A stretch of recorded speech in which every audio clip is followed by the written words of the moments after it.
Hello, my name is Bryan Knewtson. I'm here to share and ramble and lose my composure and not apologize for any of those things. I just want to say thank you guys. Thank you guys for being here. I know that this is an unusual circumstance.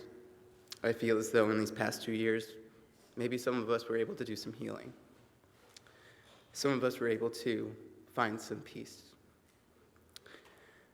But I think it's important that we reopen this, because I don't think I was able to heal. Not in the way that I wanted to, and not in the way that I needed. I needed to heal together, and I hope you can join me on that.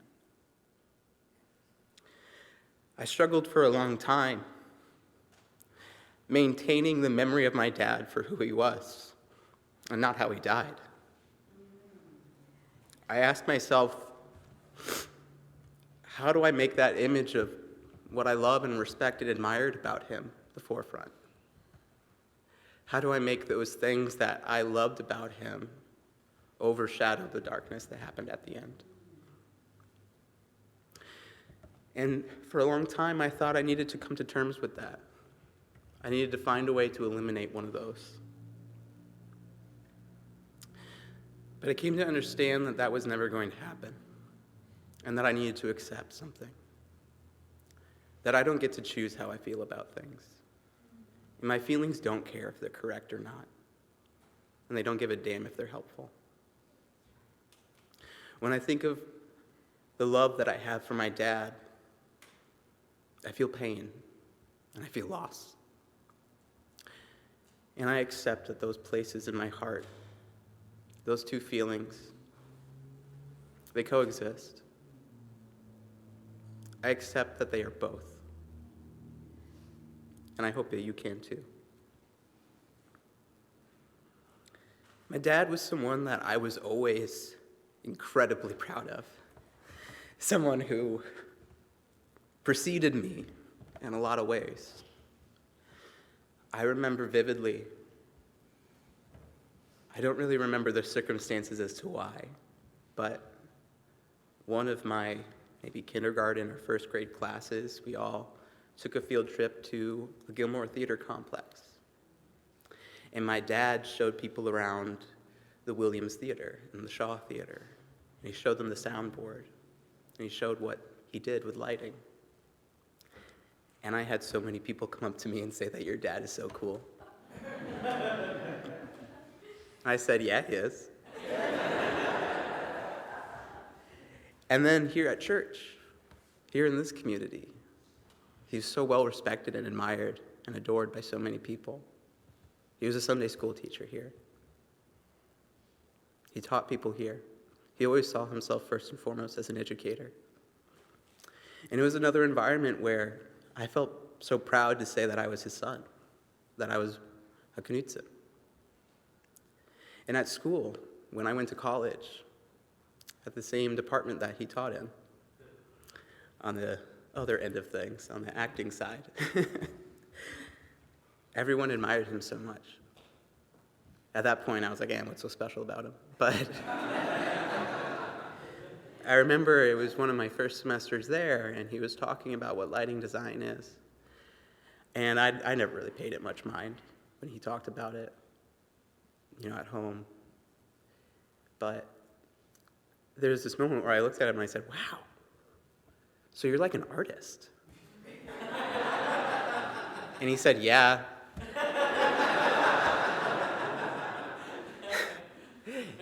And I didn't know that I could love him more than that in that moment, but I did.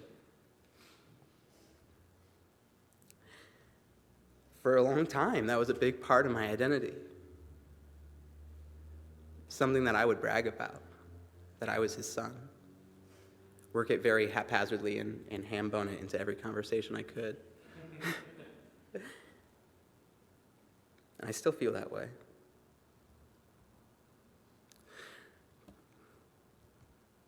For a long time when I started doing theater, I didn't know what I liked about it. The truth is I liked the attention.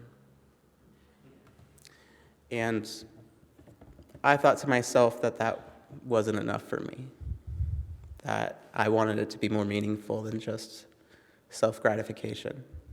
And I started doing different type of theater projects that were for social change and gave voice to people that didn't feel like they had a voice. And I thought, this is nice. I could do this. This makes me feel fulfilled. Theater's a good vehicle for it, right? And so I put my eggs in that basket. And for a while, I lived by that mantra of, I want to help people who feel like they don't have a voice speak and be heard.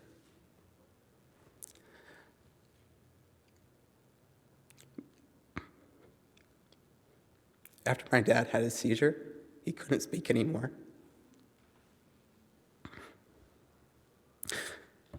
He was so smart. He was so eloquent. He was very wise. People told me he thought just as equally with the left side of his brain as he did with the right side of his brain. I don't know what that means, but it sounded nice. And to not have his voice in that moment. Sometimes when people die, they were the one who you wanted to speak about it the most.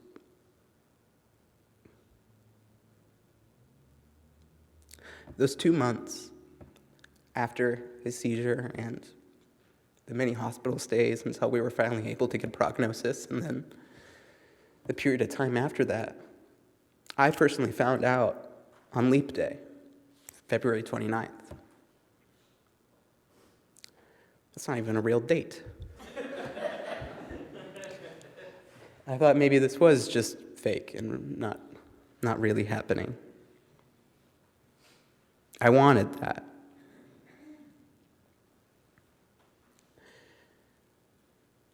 Those months haunt me.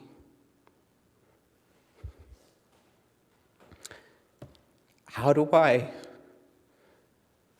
not let them haunt me? How do I make them overshadowed?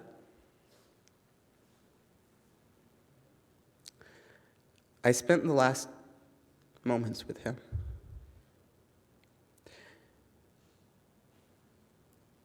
The day before he died, he started to breathe in a manner that maybe some of you are familiar with. They refer to it as the death rattle. And so we knew it was coming. So many of us could not sleep for a long time, even before that, and it got to be about midnight after listening to him breathe in this manner the entire time. And some people started going to bed, and I stayed up. And it was at midnight where I was alone with him. I spent 2 hours alone with him before he died. During that time, he was so warm to the touch. He was breathing so erratically. And I was running around frantically trying to make something better for him. I was taking the blankets off, I was putting them back on, I was bringing wet towels, cold, warm. I didn't know what to do. I sang him songs, I sang him hymns. I told him that I loved him over and over again.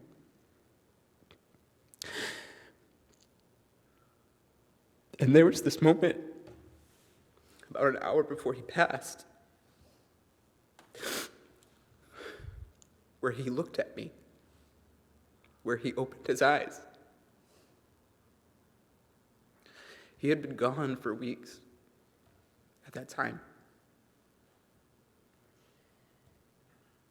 But he looked right at me.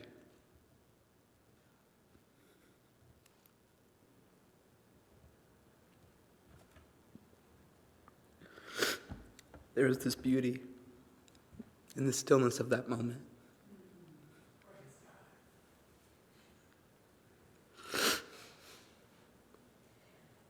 So I wanted to share some memories I have of him with you now. One year I was in scenic design class where I had to build these little model sets. And I wanted to have a wire structure hanging over my model because I am an artist with an idea. But I didn't have any wire. But what I did have were pipe cleaners. But I didn't want my wires to be all fuzzy, so what I did have was a lighter. And I thought, well, I'll just burn the hair off. It was winter time. I didn't want to do it inside the Gilmore Theater complex for fear of getting expelled. And so I was right outside the door, huddled under a bush in the snow, trying to light a bunch of pipe cleaners in a can, like some sort of goblin. When it's important to note that this was close to midnight, when my dad came out of the building and said, "What the hell are you doing?" I can explain. I'm an artist with a vision.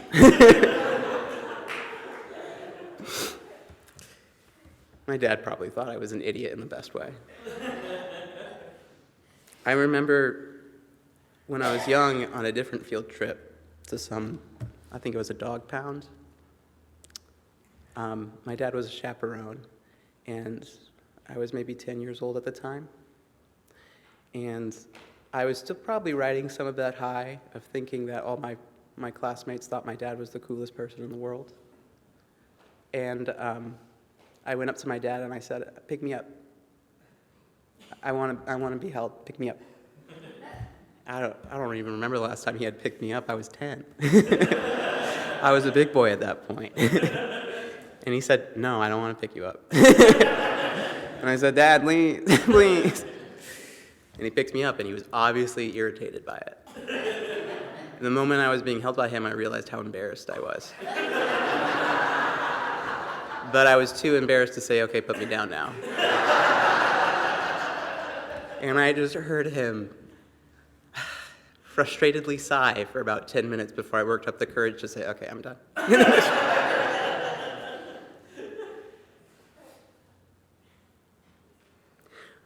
When a girlfriend broke up with me, or I got into a fight with a friend, he was the person I went to console me. When I wasn't sure about faith or how I wanted to feel about important things in life, he was the person who I spoke to. And he was such an antagonist about it. I remember playing in the scene shop as a kid, being given the HVAC and being told to vacuum up all the sawdust, probably just because he didn't want to deal with me for a little bit. But I remember thinking that this was the coolest place, and that my dad was so cool for just being in that area. I remember him carrying us in one of those bike chariots, ones where you put kids in the back. I just remember him backlit by the sun as he pedaled forward. And in that time of my life, I used to think that no one could run faster than my dad.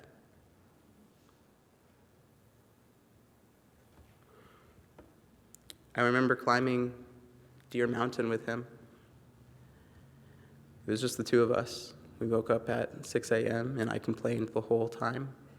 And on every break we took, I put a few more rocks in his backpack. Until we got close to the top and he noticed. And I thought it was so funny.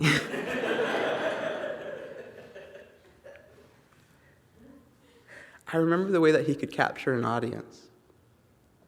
And he could speak from the heart at the drop of a hat. How he could inspire people and bring forth spirit in one another and bring people together. And I also remember how deeply and loudly he sung during hymns at church. I remember sitting in his class that I had to take to graduate, lucky me, and just looking for every opportunity to put in some snide joke about how I was his son. when he started telling us about ghost lights, I remember piping up and saying, "Hey, you told me that those were to keep the ghosts away. You lied to me. You lied to me." And he said, "That's right, I did." One of the things that I think speaks a lot to his character was there was an absolutely terrifying ladder in Shaw and Williams. It was an A-frame ladder with a ladder that stuck directly out of the top of it. And you were supposed to climb up that, then straddle it with both of your legs on either side of the ladder, and just be okay with that.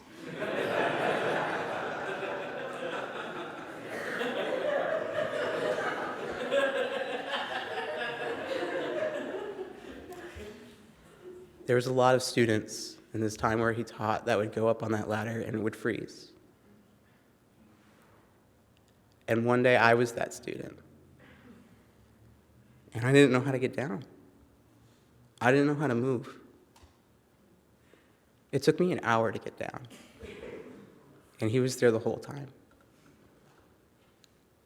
He did that dozens of times because he knew that his students needed to conquer that fear.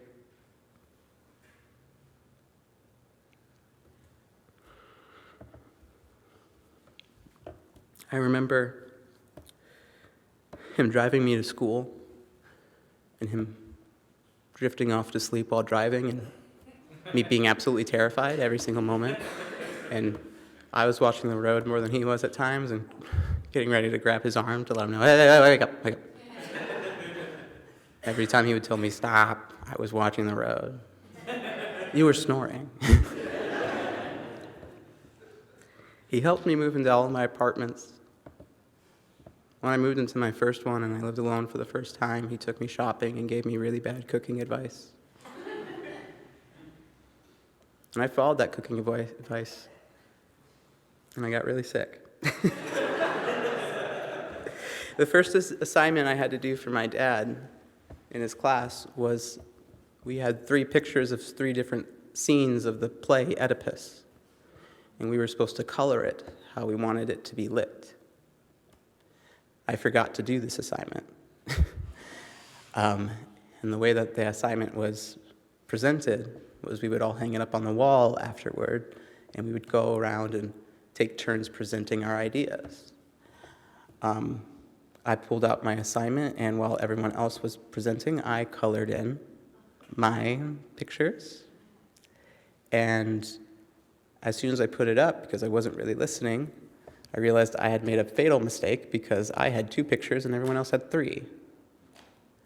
And so when it became my turn to present, my dad knew, because he watched me scramble, that I didn't really do this assignment. But I said, I only have 2 pictures because all I really need to convey my point is 2 pictures. I don't really see a reason in including a third if it conveys my entire vision in 2. And my dad gave me an A+ on that assignment. He said, what my son just demonstrated is the most important rule of theater, and that's to stick to your bullshit. Because, make no mistake, my son is full of shit right now.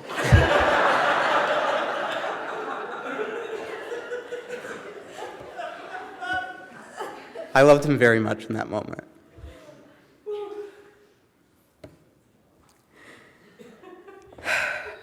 You guys remember the way he said, "Oh, what a cool concept. What a great idea." I always knew that when he was mad at me, he would clear his throat. I knew it was going to go down after that happened. And when I got to Gilmore and in the theater department, there was a lot of tech-minded people that would carry a lanyard of keys on their belt, and when they walked, they would jingle. And you could hear them in the hall before they came into the room. And for whatever reason, I could always tell which jingle was my dad's. I would hear it, and I would perk up, and I would look at the door, and sure enough, it would always be him.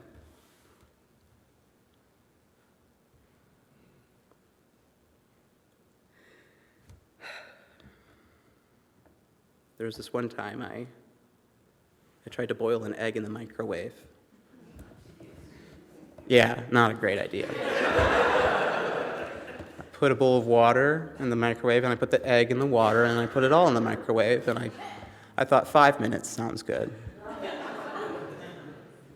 About 4 minutes went by before my dad said, "What you making?" "Boiled egg." "You what? What are you doing?"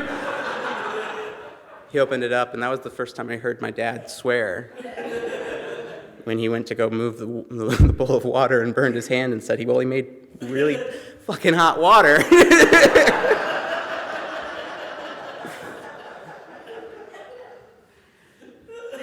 I felt like I was in big trouble because he swore, but all he did was laugh.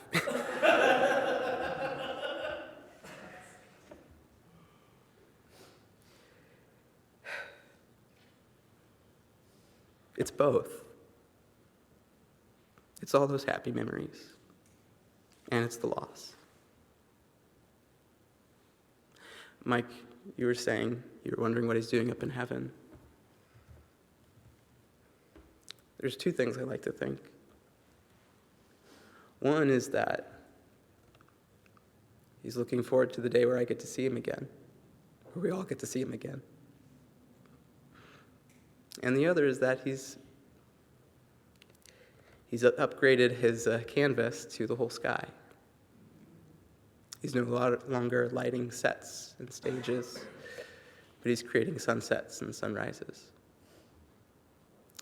So now when I see a particularly beautiful sky, I always say, "Good job, Dad.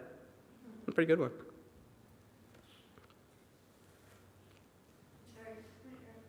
The picture you see on the screen, Matt took that picture in Colorado in August of 2019, I think. So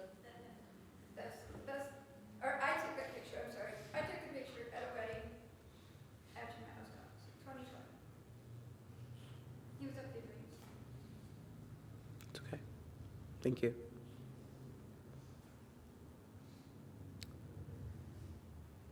I hope you can heal with me today. And I hope that we can remember him after this too. And that we can still laugh about him afterward too. Thank you.